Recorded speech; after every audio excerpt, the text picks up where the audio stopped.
వ్యాధి వివరాలకు సంబంధించే కానీ సంబంధిత అధికారులను ఎందుకు సస్పెండ్ చేయకూడదు అనే విధంగా కూడా వ్యాఖ్యానించడం జరిగింది. అంటే చర్య ఎందుకు తీసుకోకూడదు అని చెప్పారు. ఈ సందర్భంగా even chief secretary and health secretary were summoned by the honourable high court. రాష్ట్ర ప్రభుత్వ ప్రధాన కార్యదర్శి సోమేష్ కుమార్ గారిని, అట్లాగే వైద్య ఆరోగ్య శాఖ కార్యదర్శి గారిని ఏదైతుందో even director of medical health వాళ్ళు సమన్ చేయడం జరిగింది to appear before the honourable high court on 28th of this month. దీన్ని బట్టి ప్రభుత్వ నిర్లక్ష్యం అనేది కేవలం ఇదో రాజకీయంగా చర్చించుకుంటున్నటువంటి అంశంగా కాకుండా ఎంత తీవ్రత సంతరించుకుందని కూడా మనం గమనిస్తామని చెప్పంటాం. ఈవెన్ నిన్న గౌరవ ముఖ్యమంత్రి గారు ఏదైతే గవర్నర్ గారు కలిసి వివరించడానికి ప్రయత్నం చేయడం జరిగిందో, కరోనా వైరస్ వ్యాప్తి నివారణ పట్ల ప్రభుత్వం తీసుకున్న చర్యలను వివరించడానికి ప్రయత్నం చేస్తే గవర్నర్ గారు ఏదైతున్నదో పరీక్షలను పెంచవలసిన ఆవశ్యకత,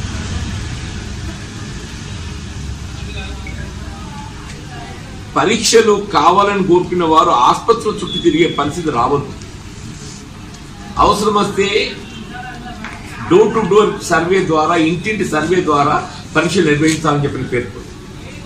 స్వయం గవర్నర్ గారు ఏదైతుందో ఇంటింటికి వెళ్ళి పరీక్షలు చేయండి, ఆసుపత్రుల చుట్టూ తిరిగే పరిస్థితి ఉండొద్దు, టెస్ట్ల సంఖ్య పెంచండి అంటే ఏంటి? ప్రభుత్వం నిర్వహిస్తున్నటువంటి కోవిడ్ వైరస్ పరీక్షల సంఖ్య సరిపోవటం లేదు, పెంచాల్సినటువంటి ఆవశ్యకత స్వయంగా రాష్ట్ర గవర్నర్ గారు ఏదైతుందో మరి ప్రభుత్వానికి నివేదించి ప్రభుత్వాన్ని మందలించింది అని చెప్పారంటే దీన్ని బట్టి మన పరిస్థితి గ్రహించవచ్చు అని చెప్పండి. ఒక విధంగా సామాజిక వ్యాప్తి ఆరంభమైందా అనేటువంటి యొక్క పరిస్థితి మనం కనబడుతుంది.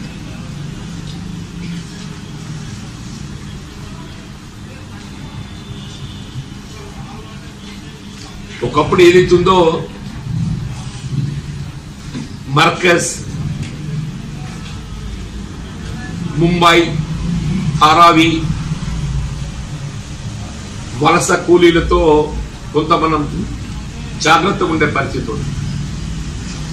ఇవాళ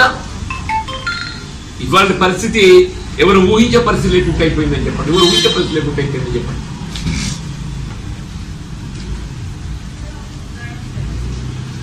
ఆరంభంలో it was limited mostly for greater Hyderabad, మనకి 80% గ్రేటర్ హైదరాబాద్ పరిధిలో కనబడితే 20% జిల్లాల్లో కనబడుతుంది. ఇవాళ సీన్ రివర్స్ అవుతున్నట్టు కనబడుతుంది.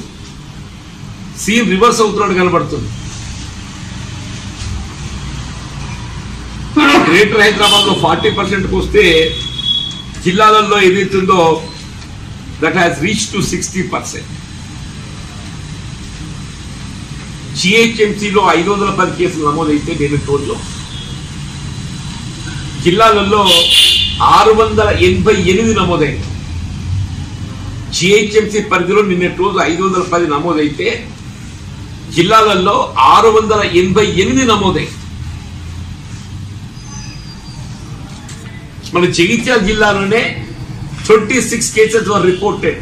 Only Jagtial district 56. అంటే విధి నిర్వహణలో సేవలు అందించేటటువంటి ఒక పోలీస్ యంత్రాంగమే కానీ, మెడికల్ సర్వీసెసే కానీ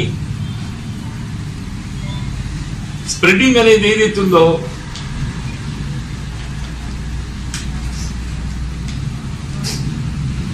అది ఏ విధంగా వ్యాప్తి చెందుతుంది అనేది నేను ఉదాహరణ చెప్తున్నాను. చెప్పండి. అంటే ఈ పరిస్థితుల్లో ప్రభుత్వ పరంగా చేయవలసినటువంటి యొక్క చర్యలు ప్రధానంగా పరీక్షల కాడ ఏదైతుందో టెస్టింగ్ కాడ ఏ విధమైనటువంటి ఆంక్షలు కానీ పరిమితులు ఉండకూడదు. ఉదాహరణకు రాయకల్ పట్టణంలో ఒకరి పాజిటివ్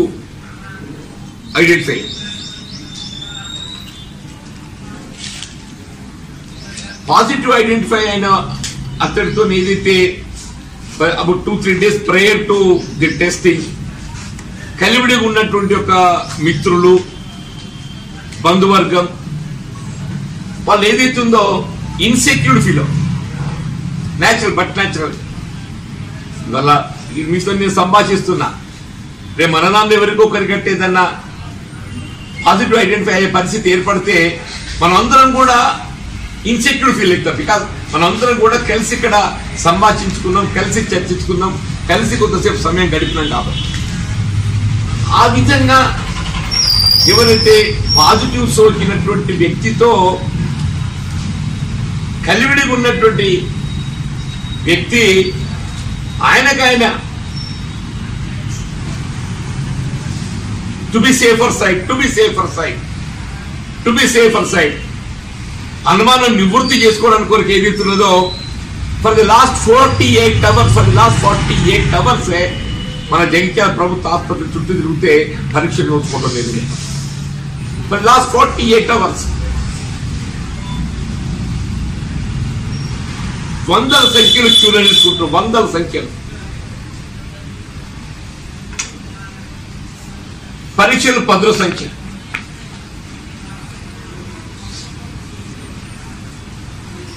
డాక్టర్ గారితో మాట్లాడితే మా స్లాట్ ఓన్లీ 30 ఉన్నాయి. 30 మించితే ఏదైతుందో ఆన్లైన్ అంగీకరించదు. 30 మించితే ఆన్లైన్ అంగీకరించదు. మీరు ప్రాథమిక ఆరోగ్య కేంద్రానికి పోమంటారు. ప్రాథమిక ఆరోగ్య కేంద్రంలో చేసే పరీక్ష ఏంటి? అదే నెగటివ్ వచ్చినా కానీ అది నెగటివ్ కన్ఫర్మ్ కాదు. Again you have to go for another test. సరే నాకు నెగటివ్ వచ్చింది కాబట్టి I cannot be rest assured. వాళ్ళకి ఏదైతుందో లక్షణాలు కనబడకుండా వ్యాధి సోకుతుంది.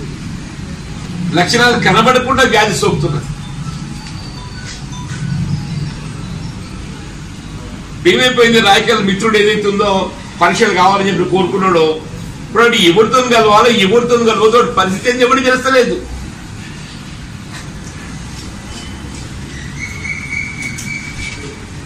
ఆయన ఎవరెవరితో కలిసి మళ్ళీ అసలు పాజిటివ్ కన్ఫర్మ్ నోట్ ముచ్చాడు పక్కన పెట్టు. ఏ విధంగా కొనసాగుతుందో దయచేసి గమనించండి చెప్పండి.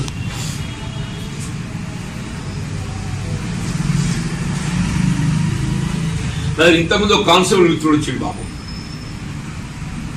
పాపం ఆయన ఫ్రెండ్ ఎవరో ఒక కార్పొరేట్ ఆసుపత్రిలో పరీక్షలు చేసి కూడా పాజిటివ్ వచ్చింది. ఆయన ఫ్రెండ్ అంటే ఏ ఆసుపత్రిలో పరీక్షలు చేసి కూడా పాజిటివ్ వచ్చిందో ట్రీట్మెంట్ మాత్రమే చేయపో అని చెప్పి అంటున్నాడు. ఎందుకంటే ఆయన ఆశించిన విధంగా డబ్బులు పేమెంట్ చేసే పరిస్థితి లేదు కాబట్టి నో అడ్మిషన్. ఒక కార్పొరేట్ ఆసుపత్రిలో పరీక్షలు నిర్వహించింది, పాజిటివ్ కన్ఫర్మ్ అయింది. ఏ ఆసుపత్రిలో పరీక్షలు నిర్వహించకుండా పాజిటివ్ కన్ఫర్మ్ అయిందో it's at least minimum courtesy and primary responsibility of that particular hospital to provide treatment. ఆ ఆసుపత్రి ఏదైతే అడ్మిట్ చేసుకోకపోతే చెప్పి ఎలా ఉంటుందా? అంటే ఈ ప్రభుత్వానికి ఏదైతుందో ఈ ప్రైవేట్ కార్పొరేట్ సెక్టర్ మీద మీకు అందుకున్నదా? ఇది ప్రభుత్వ పరిధిలో ఇవి నిర్వహింపబడుతున్నాయా లేకపోతే వాటికి ఏమైనా అటానమస్ స్టేటస్ ఇచ్చిందా? తెలంగాణ రాష్ట్రంలో ప్రైవేట్ ఆసుపత్రులకు కార్పొరేట్ ఆసుపత్రులకు మీరు ఏమైనా అటానమస్ స్టేటస్ ఇచ్చిందా? Like you are giving to private educational universities. మీరు ఏ విధంగా ప్రైవేట్ ఎడ్యుకేషనల్ విశ్వవిద్యాలయాలకు మీరు అటానమస్ స్టాటస్ ఇస్తున్నారో ఈ కార్పొరేట్ ఆసుపత్రులకు మీరు ఏమైనా అటానమస్ స్టాటస్ ఇచ్చిండ్రా? How can a private hospital deny the treatment? This is what is happen in the state. మాకు మేము బాగా చేస్తున్నాం అని చెప్పి అనుకుంటే ఎట్లనే? నువ్వు అనుకోవడం కాదు, గవర్నర్ తప్పబడుతుంది పనితనాన్ని, హైకోర్టు మందలిస్తుంది. కనీసం ఏదైతుందో పొరుగు రాష్ట్రంలో ఏం దొరుకుతుందో కూడా గమనించు. పొరుగు రాష్ట్రంలో 26,000 టెస్టులు చేస్తే నేను ఒక దినము, మన దగ్గర 6,000 చిల్లర, 25%. పొరుగు రాష్ట్రంలో 26,000 టెస్టులు చేస్తే మన రాష్ట్రంలో 6,000 చిల్లర, అంటే 25%. అంటే ఇదేనా మన పనితనం?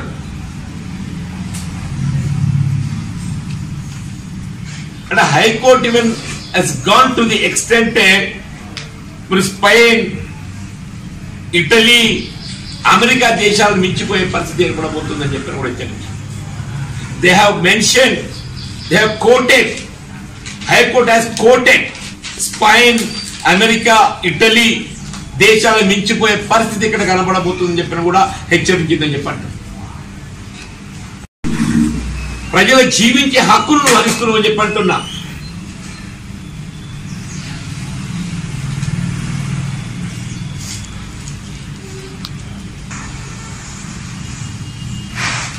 కేవలం ప్రభుత్వ ఆదాయం నిమిత్తం ఏదైతున్నదో, ఒకప్పుడు ఏదైతుందో లాక్డౌన్ ఎప్పుడు ఎత్తేస్తారా అనే ఆలోచన ప్రజలు వచ్చింది.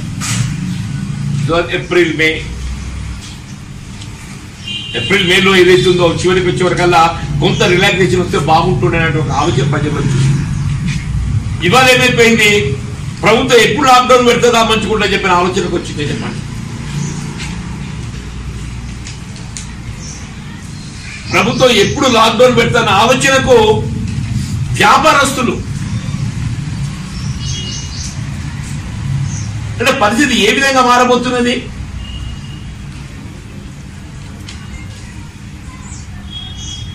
వ్యాపారస్తులు ఏదైతుందో స్వచ్ఛందంగా వాళ్ళే లాక్డౌన్ ప్రకటించుకునేటువంటి పరిస్థితి ఇలా చర్చకు వస్తుంది, తెరవేసి వచ్చింది. రాయగల్లో ఫర్ ఎగ్జాంపుల్ స్వచ్ఛందంగా దీని గొట్ట లాక్డౌన్ ప్రకటించుకున్నదే. ఫర్ ఎగ్జాంపుల్ ఐఎమ్ టెల్లింగ్,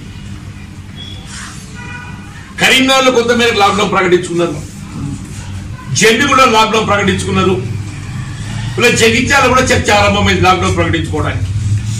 అంటే ప్రభుత్వం ఏం చేస్తుంది? కేవలం ఆదాయమే లక్ష్యంగా,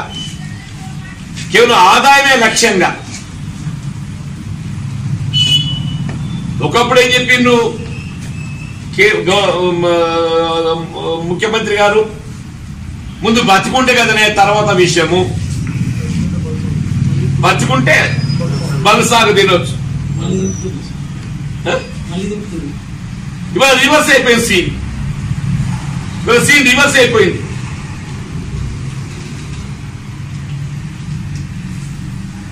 ప్రభుత్వం దానికి చలనం లేదు.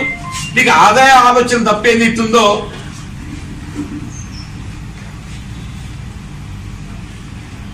వైన్ షాప్స్ విచ్చలవిడిగా, ఒకప్పుడు నిర్ణీత వేళలు ఉంటే దాన్ని రిలాక్స్ చేసే సమయం పెంపు, బెల్ట్ షాప్స్,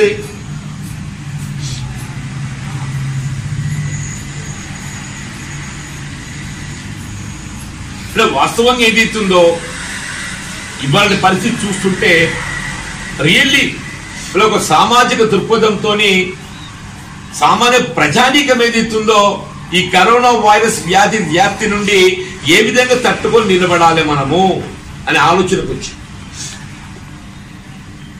కానీ ప్రభుత్వంలో మాత్రం ఆలోచన కనబడుతుంటే లేదు అని చెప్పారు. వీళ్ళు పరీక్షల నిర్వహణ, టెస్టింగ్ అనేది it's a prime responsibility of the government. మీకు లక్షణాలు లేవు కదా, అసలు వ్యాధికి లక్షణాలకు సంబంధం లేకుండా పోయింది. వ్యాధికి లక్షణాలకు సంబంధం లేకుండా పోయింది. 3 సార్లు నెగటివ్ వచ్చినటువంటి వ్యక్తి చనిపోయినాక పాజిటివ్ వచ్చిందా? కానిస్టేబుల్ 3 సార్లు నెగటివ్ వచ్చినాక చనిపోయినాక పాజిటివ్ వచ్చింది అంటే మన పరీక్షలు ఏ విధంగా రిజల్ట్ వస్తుంది అనేది కనబడుతుందని చెప్పండి. ఈ వ్యాధి లక్షణాలు లేకుండా సోకడం అనేది తీవ్ర పరిణామం చెప్పండి. Very dangerous thing. మన లక్షణాలు ఉన్నటువంటి వాడు ఏదైతుందో కొంత జాగ్రత్త పడే అవకాశం ఉన్నది. లక్షణాలు ఉన్నవాడు కొంత జాగ్రత్త పడే అవకాశం లేదు. హోమ్ క్వారంటైన్ అనండి, ఏదనండి. ఇక లక్షణాలు లేనోడు కాబట్టి ఏదైతుందో మీరు లక్షణాలు అనేది ప్రధానం కాదు.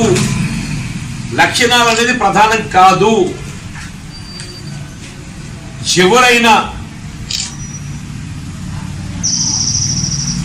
పాజిటివ్ సోకినటువంటి ఒక వ్యక్తితో కాంటాక్ట్ వచ్చినటువంటి యొక్క అనుమానంతో పరీక్షలు కావాలంటే తక్షణమే పరీక్షలు నిర్వహింప చేయడం ప్రభుత్వ బాధ్యత. Otherwise it's a crime.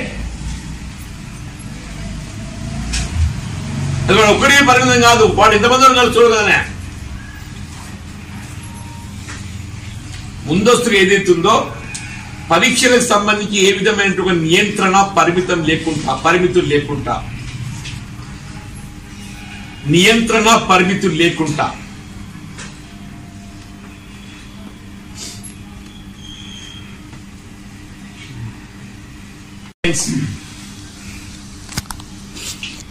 ICMR guide lines కూడా ఏదైతుందో పాటించడం లేదని నిర్ధారణ, ఇది కూడా కోర్టు లేవనెత్తింది. ఎట్లీస్ట్ మీరు ఐసీఎంఆర్ గైడ్ లైన్స్ కూడా పాటించడం లేదు అని చెప్పని.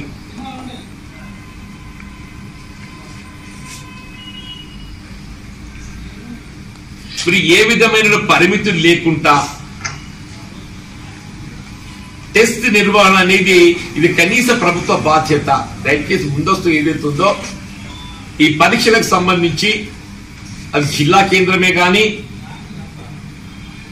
తాలూకా కేంద్రమే కానీ, నగరాలే కానీ, ఎక్కడే కానీ మీరు పరీక్షలు పెంచండి. దానికి అనుగుణంగా ఏదైతుందో వైద్య సేవలు విస్తరింపచేయండి.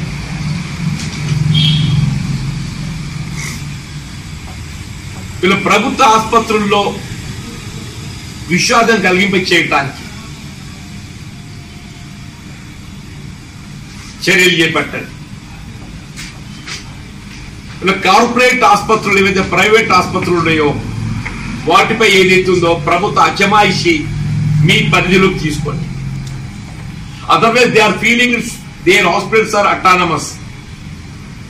చివరికి ఇట్లయిపోయింది కదా అంటే ఓ కార్పొరేట్ ఆసుపత్రిలో సేవలు అందిస్తున్నటువంటి నర్సే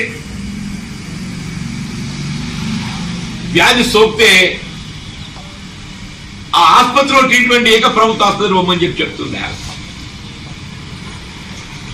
కార్పొరేట్ హాస్పిటల్ వల్ల ఒక సపోజ్ నేను ఫార్మర్, నాకు ఫార్మ్ సర్వెంట్ ఉన్నాడే. నా ఫార్మ్ సర్వెంట్ ఏదైతుందో బీమారైంది. నా బాధ్యత is masters responsibility to get a treatment to his employee. ఒక పరిశ్రమ యజమాని కానీ ఎవరైనా కానీ చెప్పంటున్నాయి, ఒక కార్పొరేట్ ఆసుపత్రిలో సేవలు అందిస్తున్నటువంటి ఒక నర్సింగ్ స్టాఫ్ మీరు వ్యాధి సోకితే ఆ కార్పొరేట్ ఆసుపత్రి సేవలు అందించకుండా నువ్వు ప్రభుత్వ ఆసుపత్రికి పోవని చెప్పండి పేర్కొనడము ఇంతకంటే దురదృష్టం నేను ఇంకేముంటుంది. Why did you seize that hospital?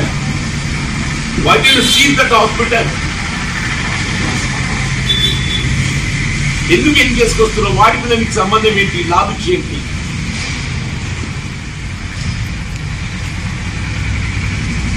Corona virus పరీక్షలే కానీ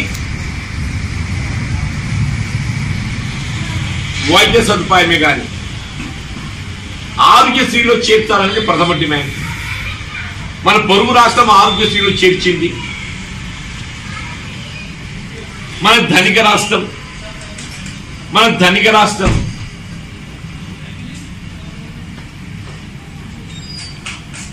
కనీసం వైద్య సేవలు అందింప చేయడం రాజ్యాంగ పరంగా ఇది ప్రభుత్వ బాధ్యత.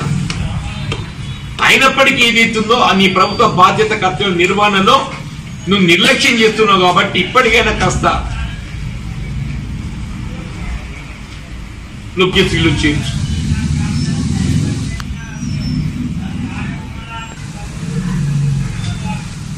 భావించాలి. అది ఇన్సూరెన్స్ కవరేజ్ ఉన్నటువంటి యొక్క పేషెంట్స్ కూడా సేవలు అందించలేదా?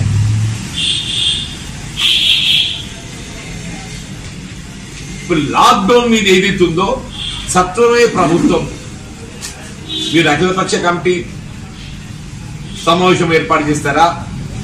Are you will take on your own decision తీసుకుంటారా? ఇప్పుడు మీకైతే అఖిలపక్షం కానీ ప్రతిపక్షం కానీ మీకైతే విశ్వాసం లేదు వాళ్ళ మీద.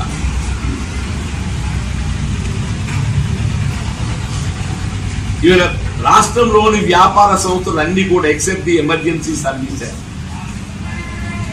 టిల్ 4 o'clock మాత్రమే 4 గంటలు 4 PM వారికి మాత్రమే అలో చేసి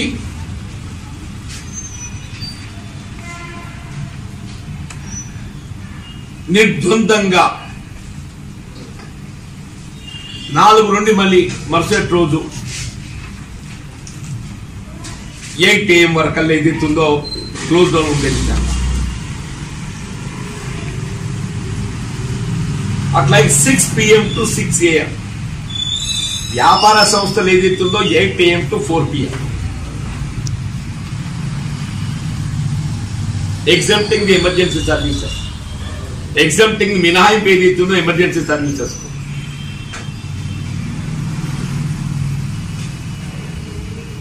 lockdown 6 PM to 6 AM.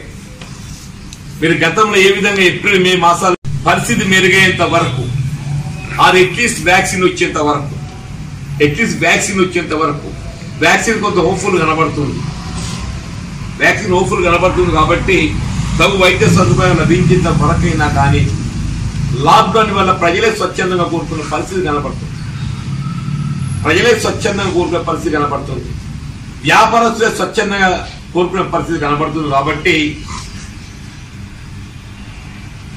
6 PM to 6 AM పూర్తి స్థాయిలో లాక్డౌన్. వ్యాపార సంస్థలు ఏదైతే ఉందో 8 AM to 4 PM అంటే 4 PM క్లోజ్ అవుతే వాళ్ళు ఇల్లు చేరుకుంటారు, జనం ఇల్లు చేరుకుంటారు. We need some time to reach home, come back. వీళ్ళ వ్యాపార సంస్థలే కానీ కార్యాలయాలే కానీ మనం ఇల్లు డెస్టినీ చేరుకోవడానికి వరకు ఏదైతుందో వి నీడ్ 1-2 hours. కాబట్టి ఏదైతుందో 4 to 6 PM అదేదైతుందో మనం బిట్వీన్ టైం మనం ఇల్లు చేరుకోవడానికి.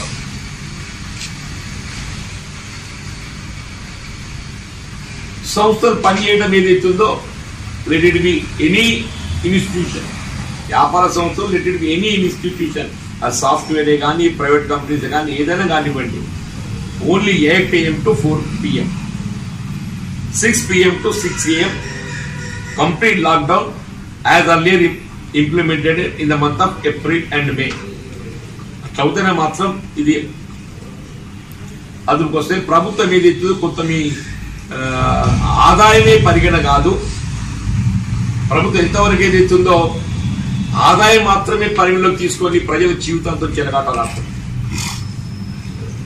ప్రభుత్వ ఆదాయాన్ని పరిగణలోకి తీసుకుంటూ ఆదాయమే లక్ష్యంగా ప్రజల జీవితాలతో చెలగాటలాడుతుంది.